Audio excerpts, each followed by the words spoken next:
আমি ঘোষণায় দিলাম আনা খাতিমুন নবী লা নবিয়্যা বা'দি, আমি শেষ নবী, আমার পরে আর কোন নবী আসবে না।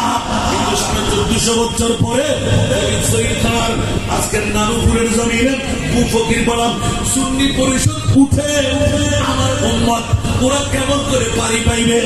আমার মুরিদ মাওলা এলান দিয়ে দিলেন, আল্লাহ আমার উম্মতের করে আমি চোখের পানি দিয়ে সাগর বানাইতে লাগলাম।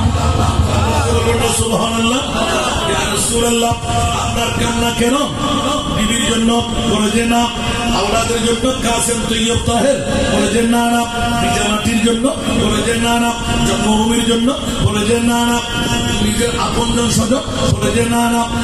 কার জন্য নবী এত চোখের পানি কেন সাগরে পরিণত হচ্ছে? চোখের ভরে দাগ বসে যাচ্ছে, কান্না বন্ধ করে দিন, কাঁদতে লাগলো। উঁচা আওয়াজ দিয়ে বলুন না সুবহানাল্লাহ। আমার নবী আরো সুযোগ পেয়ে গেলেন, জিবরিল গায়ের মধ্যে লবণের ছিটা মারতে লাগলি কেন? জানোস না আমি রাসূল তো উম্মতের পাগল। আমার আল্লাহ বলে, ও জিবরিল, আমি তো আমার মুস্তাফার পাগল।